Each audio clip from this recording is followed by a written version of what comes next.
মুখ খুলতো না। এই সব দোষীপানা করেছিস তুই? হ্যাঁ, আমি তো জানতাম যে ওই সুপারস্টার হওয়ার পর তোকে ইমেজ নিয়ে খুব কনসিয়াস থাকতে হয়। ওমা, ছোটবেলায় করতো এসব। এবারও সাহস হতো না যদি না আসি আমাকে মোটিভেট করতো। একটা কথা আমায় স্বীকার করতেই হবে, ও কিন্তু ভয়ঙ্কর একটা বিপদের হাত থেকে রক্ষা করেছে আমাদের। কি? তা ঠিক, স্ট্রেসের মধ্যে তো আমার মাথা কাজই করে না।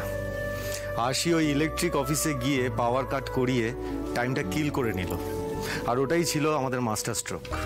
না হলে ওই কেবিল অফিসে গিয়ে ওই লোকগুলোর সঙ্গে লড়াই করে ব্রডকাস্ট বন্ধ করতে করতে আমাদের অনেক দেরি হয়ে যেত। আরশির এই সাহস, বুদ্ধি আর কনফিডেন্স সবার থাকে না। গ্রেট আরশি, গুড জব।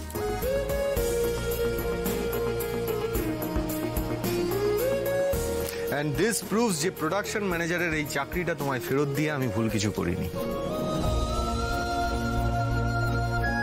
তোমার এই উপস্থিত বুদ্ধি তোমাকে একদিন অনেক দূর এগিয়ে নিয়ে যাবে। প্রোডাকশন ম্যানেজমেন্টের এই চাকরিটায় তোমার উন্নতি আমি পরিষ্কার দেখতে পাচ্ছি আরশি। তোমাকে কেউ আটকাতে পারবে না। Thank you sir. হ্যাঁ, দিদিভাই তো নিশ্চয়ই ওর কাজে উন্নতি করবে, কিন্তু এই যে তোর বিপদে ও জান দিয়ে ঝাঁপিয়ে পড়লো, সেটা কি ওই কাজের জন্যে নাকি ওই সিনেমার প্রতি টানের জন্যে? তা কিন্তু নয় দাদু ভাই, ও যা করেছে শুধু তোর জন্য করেছে। আপন মানুষ না হলে সবার জন্য কেউ কি এতটা করে রে দাদু ভাই? করে না।